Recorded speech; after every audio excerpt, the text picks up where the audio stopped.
listen, bitch, let's talk about what awareness of behavior actually looks like. Okay. I'll try to keep this very simple because this can be pretty much like a month-long series, and I'm going to try to wrap it up into a show today.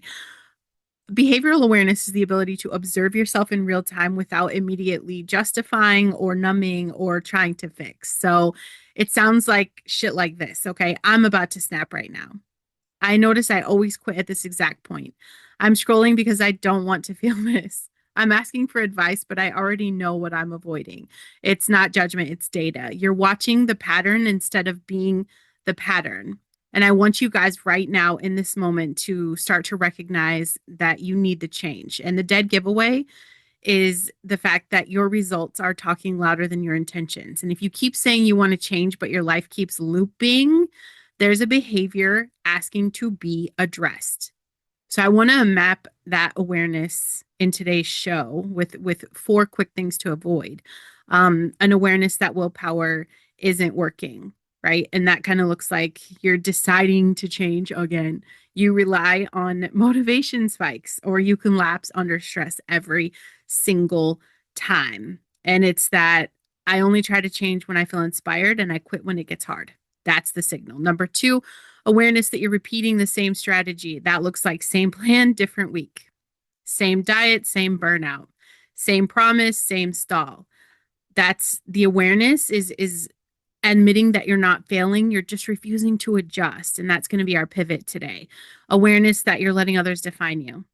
That looks like you're downplaying yourself, you're asking for permission and you're disguising it as advice and you stop short so no one gets uncomfortable. That's like you understanding and being aware that you're editing yourself so you don't lose approval. And number four that I really want to talk about today is the awareness that you're avoiding discomfort. You research instead of taking massive action. You wait to feel ready, which, bitch, if you were waiting for me to feel ready to record a podcast today, it was never going to happen. It is never going to happen. I am drowning with the rest of the United States of America on the first Monday of January. Of course, I don't feel like doing shit. Okay. We've just been on a 2 week long vacation. I don't even know what my next right step was, but here we are. And you also retreat when emotions show up. Okay. It's like, we call it being careful, but it's really actually fear. And the clearest sign that I need you to understand today to get you to understand you need to change is when your behavior no longer matches the person that you say you are. Awareness starts knocking. So if you are someone who is feeling frustrated, if you are restless, if you're irritated, if you're full of shame, if you're just consumed with boredom, if you have that quiet voice saying, I can't keep doing this, and you could feel it deep in your chest, this is your integrity calling you higher. And I'll make this clear, this awareness that I'm talking about, it does not demand perfection. It demands honesty. Once you start to see the pattern, you can't unsee it. And that's when change stops becoming optional, not because someone told you to, but because staying the same finally costs you more than changing. That's real awareness. And that's pretty much where everything changes. So listen, welcome to the Listen Bitch podcast. Okay. This is where we stop pretending we don't know what the problem is. Because let's be real, you don't need more motivation. You don't need another planner. You don't need another quote. You don't need another this time I fucking swear moment. You need awareness, the kind that makes you uncomfortable enough to finally change. Most of your life is running on that DMN, default mode network autopilot. I could help you. I microdosed psilocybin today to kind of help jumpstart my next schedule of surviving because I know what it's like to be on that default mode network. But your habits, your reactions, your um, patterns you didn't consciously choose, but you keep choosing anyway. And until you bring awareness into your behavior, nothing is going to change. You just repeat the same shit and you're calling it bad luck. So let's get deeper into why these four things are going to help you. Step one, stop relying on willpower. It is sabotaging your transformation. Willpower is a trap. And if you are like me and you're super neurospicy or any kind of neurodivergent wiring in your brain, it is an especially cruel trap because we have been sold this lie that change happens through the sheer force of will. That if you just want it bad enough, or if you try harder, you'll break through. But that's not how my brain works. It's probably not how your brain works. And honestly, I don't think that's how any fucking brain works for any sustainable change. Willpower is a finite resource. It's like a muscle that gets exhausted. And for my neurospicy friends, like, your executive function is already working overtime just to navigate the world. Like you're spending willpower on things other people do on autopilot. So when you try to white knuckle your way through behavior change, like you're already starting the race completely depleted. Um, and what you're going to do is with that default mode network, the running program you have, you create a cycle of shame. You do this. You decide Monday morning you're going to do the thing. You're going to wake up early, you're going to eat clean, you're going to work on your business, whatever. You muscle through for a day, maybe three if you're riding high on motivation, and then life happens. Your kid gets sick, you have a bad sleep night, your nervous system gets dysregulated, and suddenly, like, that's our failure. Okay. Here's what I want you to understand. You didn't fail because like you're weak or you're undisciplined. You failed because you're using the wrong tools for the job. It's like trying to hammer a nail with a screwdriver. And I've tried that before. And it might work once or twice if you really force it, but it's not sustainable and you're going to hurt yourself in the process. Okay. The shame spiral will start to deepen every time willpower fails you, and it will fail you. You collect more evidence because our brain is looking for that proof and truth that you're not good enough or you can't follow through. And this, for your brain, it's going to reinforce that rejection sensitivity and the internal narrative that you are broken. You're not broken. And I feel like a broken record because I say that too all the time. You're not broken. You're just using a system designed for someone else's operating system. And what's going to happen is you burn out completely. Eventually, you're going to stop trying at all because the pain of failing again feels worse than staying stuck. And this is where a lot of people live. It's where a lot of people live. So I don't want you to think that you're alone or that your bullshit makes you special because it doesn't. A lot of people are here. And you're in this kind of numb resignation where you've given up on your God-given potential because you think transformation requires a level of discipline that you just don't have. So you have to get strategic instead of strong. You stop asking, how can I force myself to do this? Bitch, I know you're asking yourself that now. Like last week, how am I going to force myself to do this? And start asking, like, how can I make this inevitable? You design your environment, your systems, and your life in a way that makes the desired behavior the path of the least resistance. That's what you have to do. And you're going to feel lighter because there's this massive weight that lifts when you realize you don't have to be in a constant battle with yourself.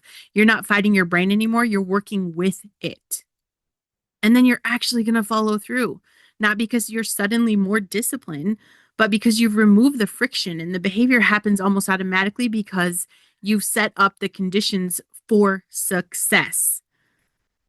And when you stop relying on willpower, you free up that mental energy for the creativity, for connection, and actually building the life that God called you to. You stop spending all your bandwidth on behavior management and you start channeling it into that purpose. And for you guys, my moms, my entrepreneurs, my multi-passionate creators, we can't just do one thing. You know what this means. You stop feeling like a failure in your own life. You stop the constant mental gymnastics of like, why can't I just do the damn thing? Why can't I do the thing? I sit here, I know the thing, I see the thing, I know the steps. It's not that hard. Why can't I do it? You step into your potential not through force, but through wisdom. Through wisdom. Do not rely on willpower to like what is something we can say? Probably a lot of people want to eat healthy, right? Don't rely on willpower to eat healthy. Remove the junk food from your house. I literally don't buy the snacks anymore. I don't. Some days Brandon's pissed at Brandon for not buying the snacks. The kids are mad every day. Don't have it in the house, and don't rely on willpower to work it out. Put your sneakers by the bed so that the first thing you see. Literally, when I come into my office, I've got a treadmill behind my recording studio. My shoes are right over, they're right there in front of the treadmill. So I walk in here, I see the shoes, I get on the treadmill. It's a process, right? Make the thing you want to do the first thing you see, because that makes the right choice the easy choice.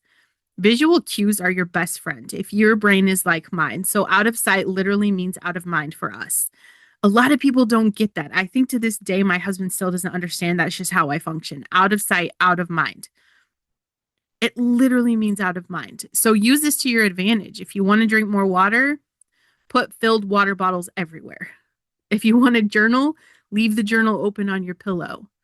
It's the same thing with my Bible. That's, picking up the Bible before my phone is a lot of the foundation of how I could show up when I don't feel like it, right? It's how I could do the next thing, setting myself up with that foundation. But I leave it open, and it's not just one. I have at least three scattered through the house so I can grab it. And don't say, you know, I'll work on my business when I have time. Say if it's 9 a.m. and the kids are at school, then I sit at my desk for 25 minutes. That's it. That's it. Set a timer. And then when you're specific, all of a sudden you don't have that decision fatigue. Automate your decisions ahead of time. Your executive function struggles with initiating tasks, okay? It's the if then statements. They bypass that bottleneck by pre-deciding what happens when, okay? If then. And you want a habit stack, like attach the new behaviors to existing ones. Like after I pour my tea, I'll write three things that I'm grateful for, or coffee. A lot of you bitches drink coffee. Write down the three things that I'm grateful for. After the kids and I are done with school, we'll do a 10-minute walk, right? Leverage the things that you already do consistently. And I know that there are things in your life you do consistently. So let's leverage that. So when I do this, if I do this, then I do this. Don't create new routines from scratch. You have to piggyback on the existing ones because that's how our brains are going to connect the pattern. And if you reduce friction for good habits and increase friction for the bad ones, right? If you want to read more, keep a book on the couch where you usually sit to scroll on your phone. If you want to scroll less, delete the social media apps. Only access them through the browser. That adds an extra step and it's going to create a pause. Okay? We're all about the path of least resistance. I know that's how my brain works. Okay? So you have to engineer your environment so that resistance works in your favor. We want identity-based change, not outcome-based. So I don't want you to focus on, like, I want to lose 20 pounds. Focus on, I'm someone who moves my body daily. The behavior flows from the identity, not the goal. And this is huge for you because, your brain struggles with delayed gratification, but identity, that's now. That's immediate. You get to be that person today, regardless of outcomes. And then use the 2-minute rule. If it takes less than 2 minutes, do it immediately. If it's a bigger task, start with just 2 minutes. Just put on your workout clothes. Just open the document. Just do the first rep. Task initiation is your nemesis, right? Doing this will remove the overwhelm. You're not committing to the whole thing. It's just a tiny first step. And then once you start, momentum carries you. I already can hear you arguing with me in your head. Yes, I'm in your head, bitch. Welcome. Welcome to the show where Brandon hacks into your brain. You're going to say, Brandon, but I should just be able to do it. Wow. That's some internalized bullshit talking. Okay. Our systems don't work like everybody else's system, and that's okay. So stop shoulding on yourself. Okay. Stop right now. Your brain needs different strategies, not more shame. So I want you to shift this mindset. It's not I should. I used that for like 3 years straight. And it's like walking uphill forever. There's no downside. You just keep going uphill and it feels terrible because there's no reward. You just need a different way of thinking. Like, I'm going to work with my brain, not against it. That's it. Work with your brain, not against it. This feels like cheating or I'm taking the easy way out. How many times do we say that? You've been taught that suffering equals virtue. It doesn't. God didn't call you to needlessly struggle, right? He knows we're in the arena and we're in the fight for our lives right now. He knows that. We don't need the extra needless bullshit. He called you to steward your gifts and your potential effectively. Systems and strategies are not shortcuts, it's stewardship. It's time that we're just smart with the brain that God gave us. Brandon, what if I still fail even with the systems? That's your past wounds talking. Yes, you've not made it work before, and that's okay, but it's just because you were using the wrong approach. This is so much different. It's different. Every adjustment is going to bring you closer to what works for your brain. And the thing that gets me even today, and I'll explain this to you guys, my daughter, her brain is very different than mine. She is very like detail oriented. I wake up, I have to do this and this and this. She needs like a rigid schedule and structure. I don't work like that. And I homeschool, so I have to adapt to what fits her. And so right away this morning when I'm like, okay, we have a new, school session for homeschool. I had a lot of pre-planning to do. It's just a lot, okay? Um, and I'm fighting it because I'm like, I can't be structured, but I have to be. But what happens, what I really had to talk myself through today is that I'm confusing systems with restriction because a good system is going to create more freedom. And it actually did help a lot today. Our, we were running super behind. I had to run errands too before we got a lot of stuff done. And we still managed to get everything done. And on a normal day now, when life isn't happening, like having to run all over the place like crazy, it really will. I can see the proof and truth that it's going to give us more freedom. That's it. I have more time to create in my office because I followed a system for her. It's weird, right? Structure in the small things creates freedom in the big things. It just does that. Um, you're probably thinking, I've tried everything and nothing works. You haven't tried everything. You tried everything through the lens of willpower. That's it. You've been using neurotypical strategies, so normal brain strategies for a neurospicy brain. It doesn't fucking work. That's it. You've got to be done forcing what doesn't fit. I'm going to design something that actually works for how I'm wired. What's another question you're going to have for me, bitch? But what if I'm just lazy? Stop it right now. You are not lazy. You're not. I've asked myself the same question. Bitch, I'm a stay-at-home mom running different businesses, 500 podcast episodes deep, a new podcast show, published author, coaching. I'm doing this.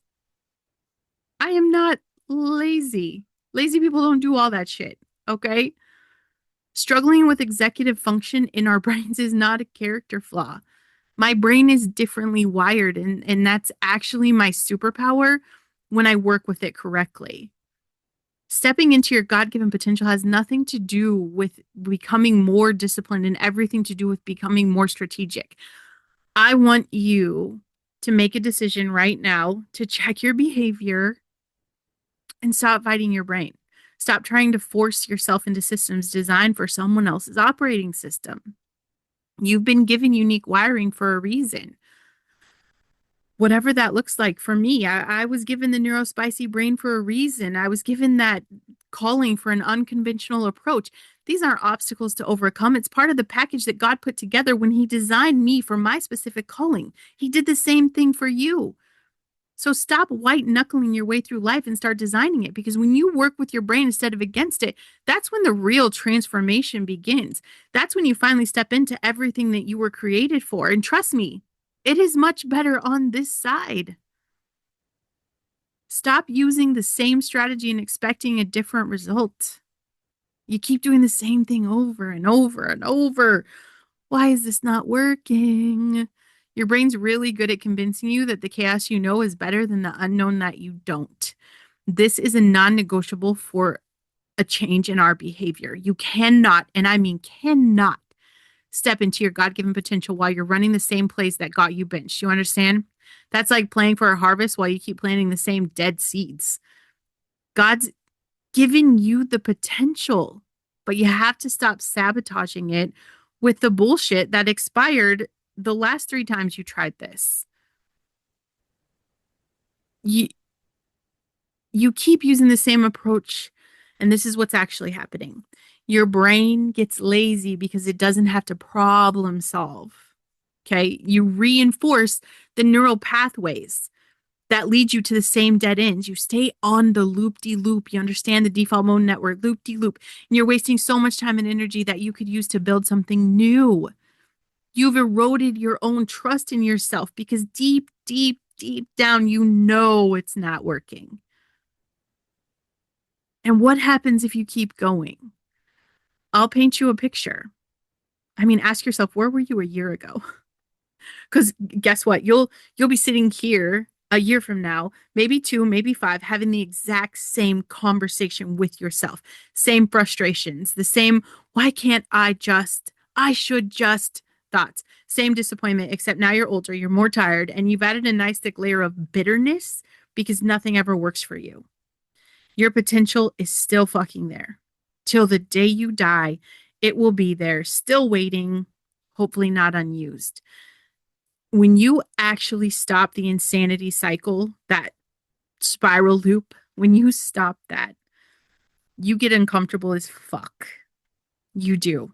And that's so good because that is growth knocking. You start asking different questions. Instead of like, why isn't this working? You're going to say, what else can I try? You give yourself permission to experiment. So, like, you become a scientist of your own life instead of victim of your circumstance. This is where we create that space for God to show us the new path because we're finally not blocking the door with our old bullshit.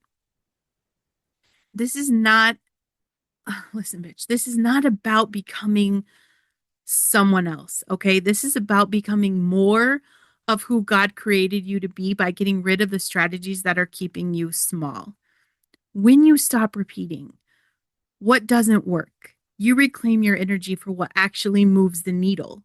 You build evidence that you can change, which is rocket fuel for more change. You stop feeling like a failure and you start feeling like a learner. You open yourself up to divine reflection instead of human stubbornness. Do a strategy audit this week. You're like, really, homework? I thought we were going to get away with it. No, bitch, get a piece of paper. Write down 3 areas where you're stuck. Under each one, I want you to write exactly what you've been trying to do to fix it. If you have done the same thing more than twice with no results, that strategy is fired. Fired. Done. No more. Implement the 3 strikes rule. You should. Someone should. Our government doesn't have that anymore, do they? I don't think so. There's a lot of repeat criminals on the streets. Let's do this in our homes. Get your house in order, bitch. 3-strike rule. Try something new. If it doesn't work after 3 genuine attempts with slight tweaks, move on. Don't beat yourself up. No shame, no failure. It's just fucking data. This keeps you from both giving up too soon and beating a dead horse. Build a what else list. For every stuck area in your life, brainstorm 5 to 10 completely different approaches. No judgment. Don't pre-reject them. Just write and then pick one, and commit to it for 2 weeks. Get an accountability partner or hire your favorite podcast host as your mindset coach. Not someone who's going to coddle you, someone that's going to call you out, especially when you're sliding back into old patterns. Have someone in your life that's willing to say, bitch, you tried that already. And when you hear that, it should be music to ears because it means that someone's paying attention. Track your experiments. Keep a simple log. What did I try? What happened? This is literally what it's word for word what I just taught my daughter with science today. Ask the questions. What did I try? What happened? What did I learn? because then you've got a roadmap of what actually works for your fucking brain and your situation. Maybe you have a normal brain. Maybe neurotypical stuff works for you. I don't know. Can't figure it out for all of you. So you're just going to have to figure out these experiments for yourself. And I want to make sure, especially because when we try to change, this is for my neurodivergent brains, okay? Your brain's gonna freak the fuck out. Like serious tantrums. Um, because like we'll tell ourselves, but this time it'll be different because I'm different. Okay. And I'm just going through I'm gonna list the things that I personally have had to overcome. No, bitch. You being more motivated or desperate doesn't change the fundamental fact that the strategy doesn't work. Your brain will try to convince you that you were the problem, not the method. Sometimes that's true. Maybe sometimes that's true. Teeny tiny amount of times. Most of the time, the method just sucks for how your brain works. Throw in a counter move and ask yourself, has anything about the strategy changed or just my feelings about it? Uh, I can't start something until this is perfect. I ditched this a long time ago, but I know a lot of you guys struggle with this. Your perfectionism is just fear, like dressed up. It's that performance. You'll want to keep tweaking the old strategy just one more time instead of trying something completely new because starting over feels like admitting defeat. It's like staying in a super bad relationship because you're like, oh, I've already put in so much time. No, bitch. Okay. Defeat was 3 attempts ago. Starting over is called wisdom. Same thing with your shitty relationship. Okay. Um, Another block that, it is that the same as the time block, right? It's the money, the sunk cost fallacy. That's the one. It is brutal for neurospicy people because we already struggle with task switching. So your brain is going to scream that walking away means all the money, effort wasted, and it will weigh heavy on you. Um, Staying is wasting more. Bitch, cut your losses. God is not impressed with your stubbornness. You don't get a gold star for that shit. He's waiting for you to surrender. But Brandon, what if the new way doesn't work either? Analysis paralysis, bitch. Disguised. Your brain would rather stay in familiar failure than risk new failure because at least you know what this disappointment feels like. What if it does work? And you're never going to know unless you try. And even if it doesn't, you've eliminated one more thing that doesn't work, which gets you closer to actually what works. Everybody wants to cheat the system. You can't fucking cheat the system. You can't do it. There is no hack. I don't have time to learn a new system. You don't have time to keep spinning your wheels either. How has this worked for you in the past 5 years to move the needle forward? Here you are, spinning your wheels. This is executive dysfunction talking. The overwhelm of starting something new feels bigger than the slow drain of continuing something that doesn't fucking work. You don't need a new system. You need one different action, okay? Start there. Everyone else can make XYZ work. So something's wrong with me because it is working for everybody. I see it. I see it too, bitch. This is our neurospicy kryptonite. You understand me? You will torture yourself trying to force those normal brain strategies to work for your brain because you think you're the broken bitch. Different brains need the different strategies, period. Stop trying to fit a square peg in a round hole and find the square hole. Stop repeating the same morning routine that leaves you frazzled. Experiment with 3 different morning flows and see what actually serves your energy. Stop using the same productivity app that you downloaded and abandoned 4 times and try the 3 things on a sticky note method for the week, okay? Stop forcing yourself to network at events when you come home depleted. Build relationships through voice memos or small, intentional coffee dates. Stop trying to write out detailed plans that you're never going to follow. Try recording voice notes of your ideas and hire someone to organize them. Stop beating yourself up for not being consistent with strategies that don't match your brain.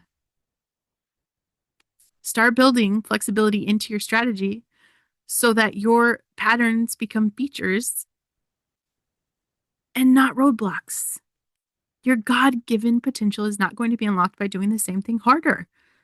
It's going to be unlocked by having the courage to try something different, fail forward, and trust that God is not just watching you struggle, He's waiting to show you a better way. But you have to let go of the old shit. You have to make room. And you have to be able to look a little foolish trying something new. Bitch, I've started from zero. You have to be willing to be the new kid instead of looking competent doing something that doesn't work. The only difference between you and the person living in their potential is they stopped doing what wasn't working. That's fucking it. They didn't get smarter or more talented or more blessed. They just got tired enough of the same results to try a different path. So, what's it going to be? Same strategy, same results, same conversation with yourself next year, or new strategy, unknown results, and the actual possibility of breakthrough. Your potential is waiting, but not on that road you keep traveling on. It's waiting on the path you haven't taken yet. And you have to stop letting other people decide who you are. You can't rewire your brain while you're still running someone else's shit. Your behavior is the output of your beliefs about yourself. And those beliefs come from, your third grade fucking teacher, your judgmental aunt, or the ex who told you you'd never amount to anything. You're living their story, not yours. Our brains are only going to work for us when we are the ones creating the new pathways. You can't build new highways in your brain while constantly rerouting back to other people's map of who they think you should be. You have to understand this. God did not whisper your purpose to your mother-in-law. He didn't tell your old boss. And he sure as fuck did not tell all these internet trolls. Okay? He told you. And if you keep letting these fuckers define you, you're going to stay stuck in a loop of people pleasing and performance anxiety.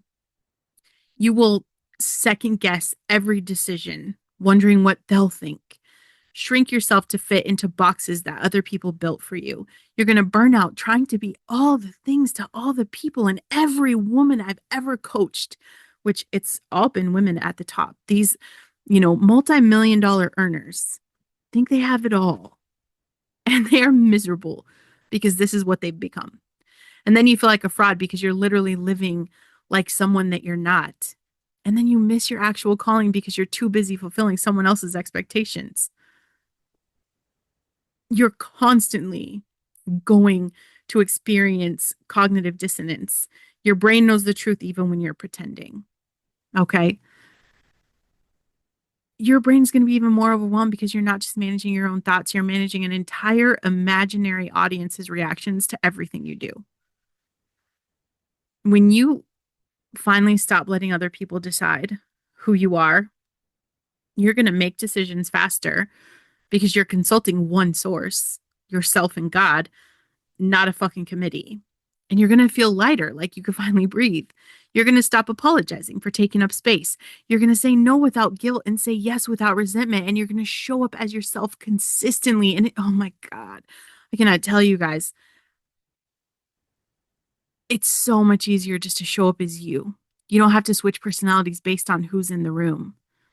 And your choices, you guys, you're going to feel so energized by your choices instead of feeling drained by them.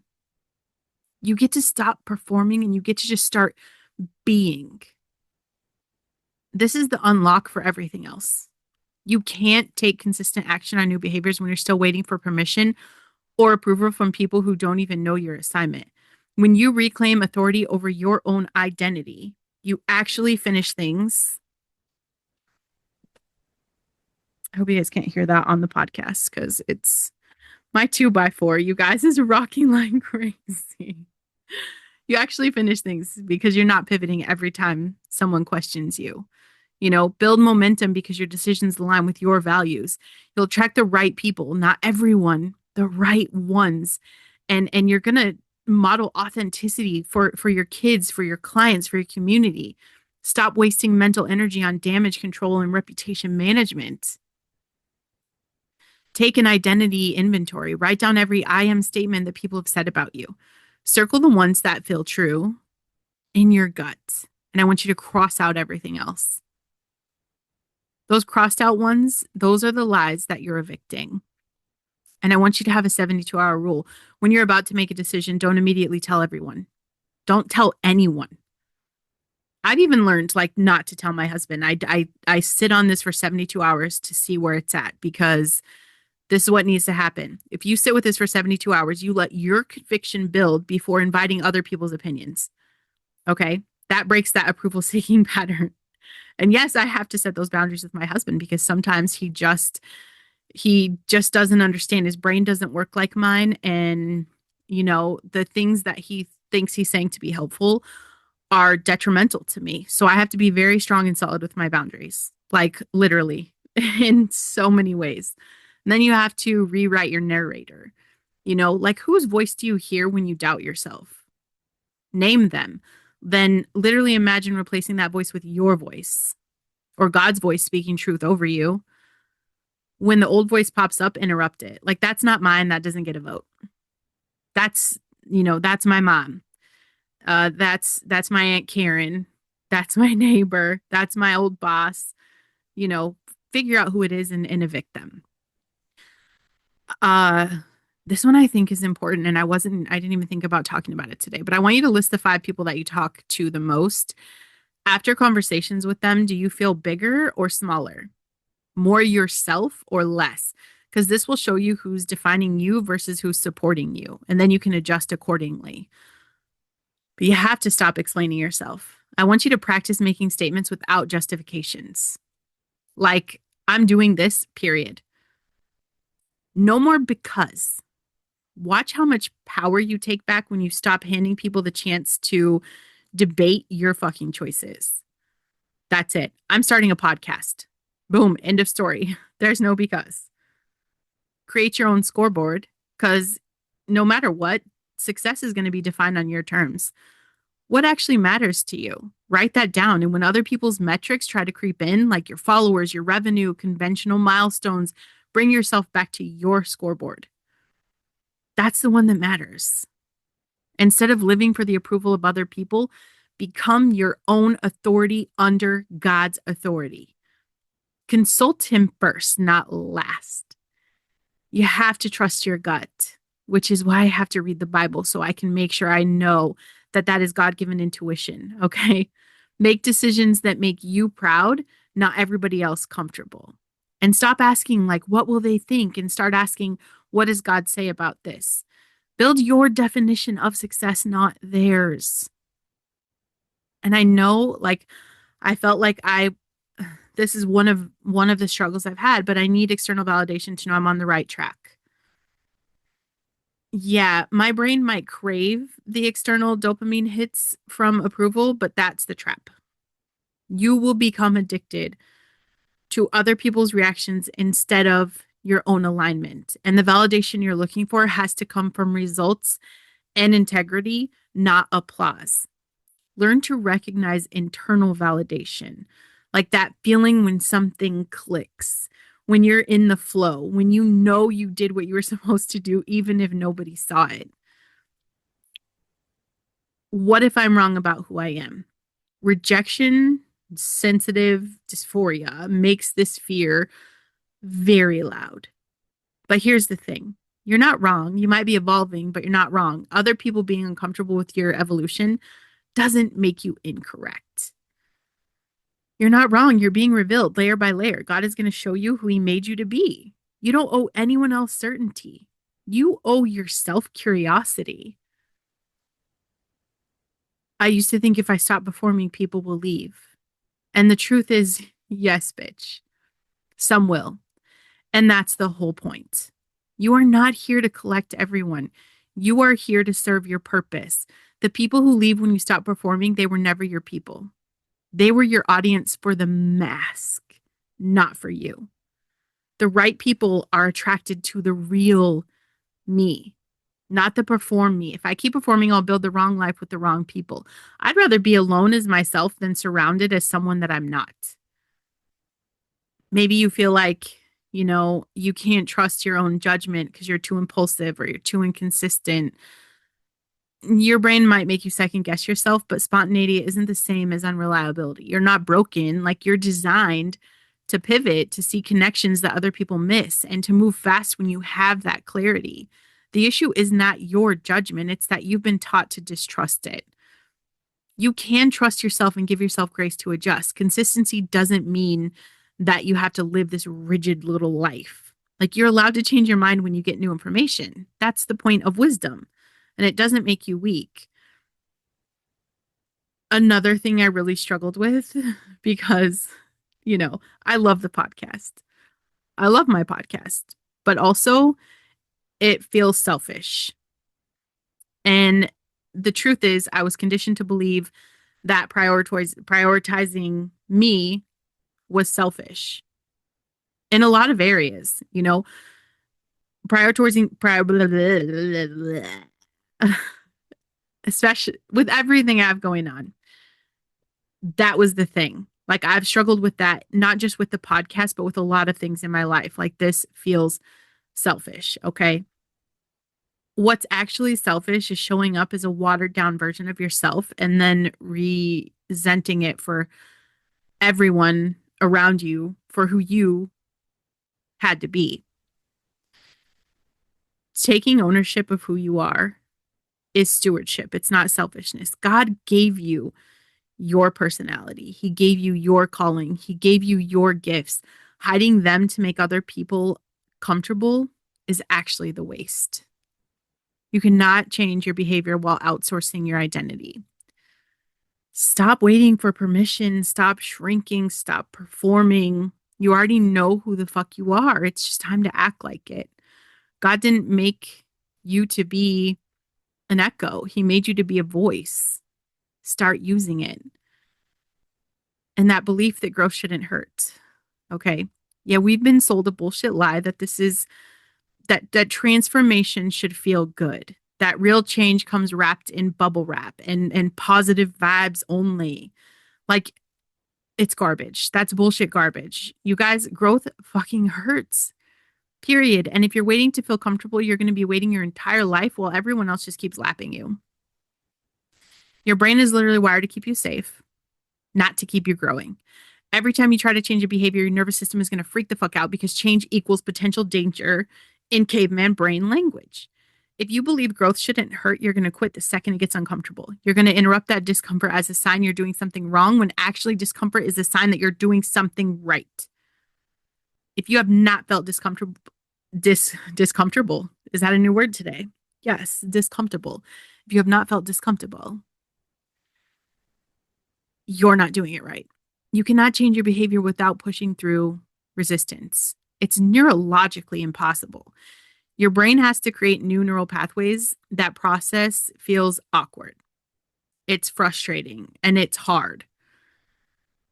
I sometimes am like, am I cheating? Because I do microdose psilocybin because scientifically it's proven to help rewire my brain. But here's the thing. If I took the microdose of psilocybin and I never took the action and the habits to continue to create the new pathways, I've done it for nothing. So you still have to put in the work. It's not a hack, but I definitely can tell you that it makes the decision-making process so much easier for me for so many reasons. So I'm still an advocate for that. I haven't talked about it probably since last year, but and I also haven't done it for a while, but I am back on my 4 days on, 3 days off. Because science, bitch. Because I believe in real science, not the government science. But listen, what happens if you keep that belief? If you continue to believe that growth should feel easy, again, you quit every new habit within 72 hours because the dopamine wears off. Again, science. You're going to stay stuck in those same patterns for years, wondering why nothing changes. You'll interpret every challenge as the universe is telling you this isn't for you. The universe is telling me it's not for me. No. Mm-mm. You want that instead of growth labor pains? Come on, babe. And you're going to surround yourself with comfort instead of challenge. And comfort, where dreams go to die. And you're going to blame yourself for not being disciplined enough when really you just expected the wrong experience. You'll be the person who starts 47 things and finishes nothing. I used to be that person, you guys. Listen, bitch podcast, over 500 episodes. I know the hacks, okay? Stick with me here. You think when it gets hard, you have to stop. But when you actually embrace that growth hurts, everything shifts. You stop quitting. You can distinguish between this is hard but good pain and this is actually harmful pain. You build ridiculous resilience because you're not shocked when things get difficult. And you start finishing what you start because you expect the middle to suck. You know what's going to suck in the middle. The same with a new podcast show, or like, I'm still building an audience on YouTube, and every single day I go back there and I look at the analytics because you have to have X amount of people, X amount of followers, and I swear it's like molasses. I know it's going to suck for a long time. The beginning sucked. The middle commitment sucks. Will it pay off? Absolutely. Am I going to have to change things along the way? I'm already working on strategies. The middle's going to suck. And then you start to develop confidence, okay? Not the fake affirmation bullshit, but like the earned kind that comes from doing the hard shit because you do it. And then you definitely stop looking for permission to quit and start looking for strength to continue. You're drowning in toxic positivity that tells you if it's hard, you're doing it wrong. You need to understand that growth hurts so you can actually stick with your business long enough to see results. So you can stop jumping from strategy to strategy every time it feels hard. So you could build the kind of character that attracts real success instead of chasing shortcuts. How many years have you been chasing the fucking shortcut? How many people have you paid tons of money to take the fucking shortcut? There's not one. You're going to model resilience for your kids instead of showing them what it is to be a quitter. You can trust yourself to handle hard things when, that's going to change everything. Reframe your discomfort language. Stop saying this shouldn't be this hard. Say something like, this is hard because I'm growing. Create a growth pain journal every time. I know, another journal. I don't know. Every time something feels uncomfortable, as you're changing that behavior, what if you write it down? Like, talk about it. What fucking hurts? What's the old pattern wanting me to do? What's the new pattern requiring? And like tomorrow when you wake up, you're going to see the proof that you fucking survived. Schedule a suck session. Not that kind. Unless you're my husband, you could put me on the books. Block 30 minutes daily for the thing that makes you most uncomfortable. What is it? Like cold calling people? Is it writing? Exercise? Whatever it is that you think sucks the most, know it's going to suck, set a timer and do it anyway. And find your this is hard mantra. Like mine is good. That means it's working. That's it. Use what works for you and then say it out loud when you want to quit.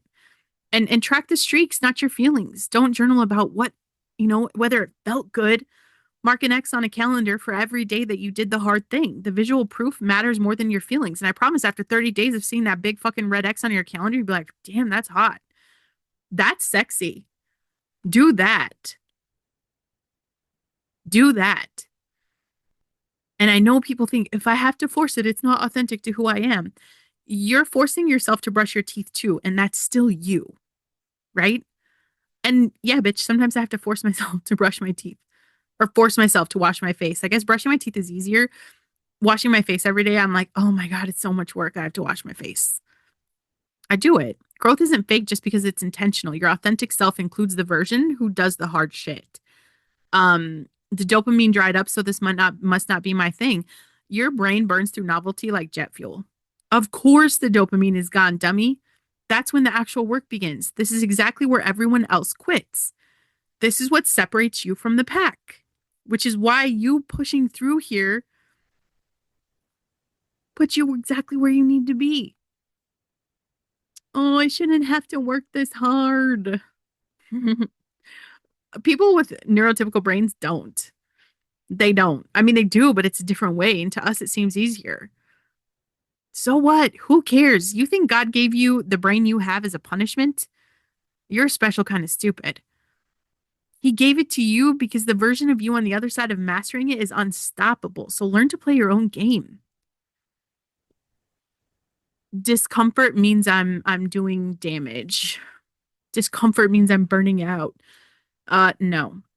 You need to learn the difference between growth discomfort and harm discomfort. Growth discomfort is very temporary. It's specific to the task. It gets better with repetition. Harm discomfort is persistent. It affects your whole system and it gets worse over time. So you have to learn your body's signal. Uh, I'll start when I have more energy. That day isn't coming, especially if you're a mom. Okay. It's not coming.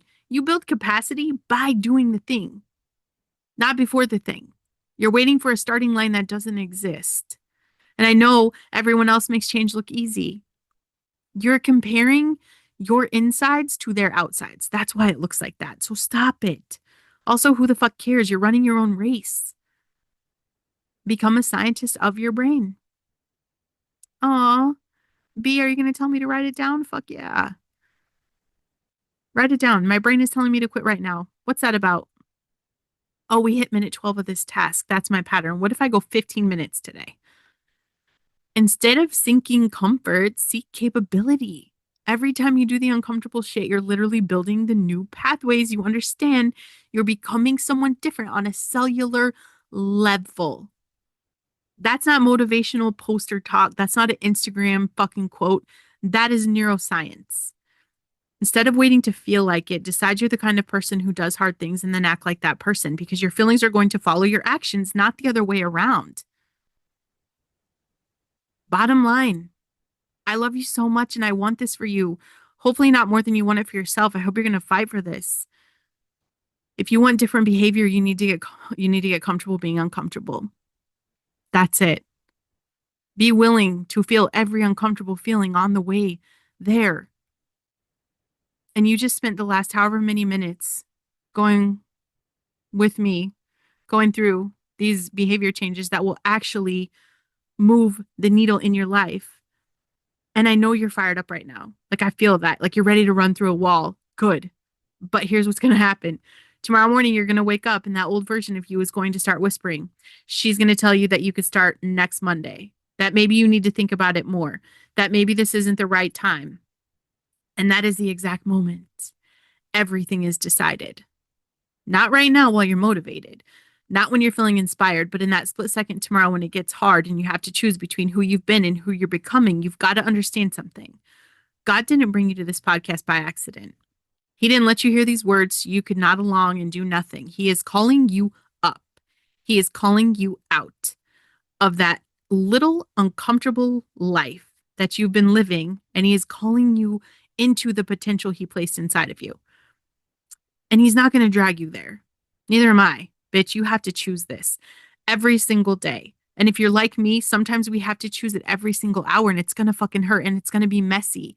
And your brain's going to be like, this is boring. I've lost interest. And your anxiety is going to tell you that you're doing it wrong. And your perfectionism is going to tell you that you're not good enough yet. And you know what you're going to do? You're going to fucking do it anyway. Because you are done being the person who starts things and doesn't finish them. You're done being the person who has all this potential but nothing to show for it. You're done playing small because playing small is comfortable. This is what I want you to do. Pick one. One of the 4 behaviors we talked about, just one. Don't overhaul your entire life tomorrow. Okay? That's not how this works. Pick one behavior to change and commit to it for the next 7 days. Commit, right? So we're not going for perfect. We're not going for flawless. Just commit. When it gets hard, not if, but when, I want you to remember this moment right now. Remember that you knew it was going to be hard. Remember that hard doesn't mean wrong. Remember that you're literally rewiring your brain and that is never comfortable. You are capable of so much more than you're currently doing. And I don't say that to make you feel bad about where you are. I say it because it's true. And somebody needs to tell you the truth with love instead of letting you coast. Why the fuck are these people just not even telling you the truth about your life? Everyone's signing off on your bullshit. You don't need people like that. God gave me 6 beautiful kids, multiple businesses, this platform, this voice. He gave me all of it because he knew I could handle it. And it's not easy and it's not without struggle, but he knew I could fucking do it. So what is it that you're meant to do? Because it's time for you to know it too. Go change your behavior. Go step into your potential. Go be the person God created you to be instead of the person that fear keeps you stuck as. And I'm not here to make you feel good. I'm here because I want to kick you in the ass. And I'm doing it with love so you actually do something with this one and wild, precious fucking life. Wow, how much time have you wasted? Like, let's do it right now. And I know I know that having the support and having the right people in my life changed everything for me. So I don't want you to be intimidated by what this would look like. I will literally sit down and do a 10-minute call with you to see if I can help you through this, if I could be the voice on your side. Okay.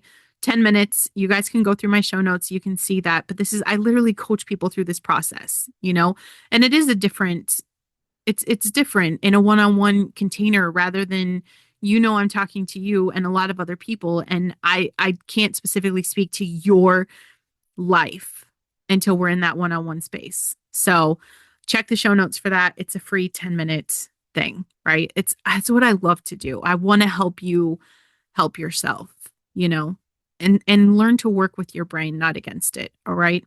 I love you bitches, and I will see you later.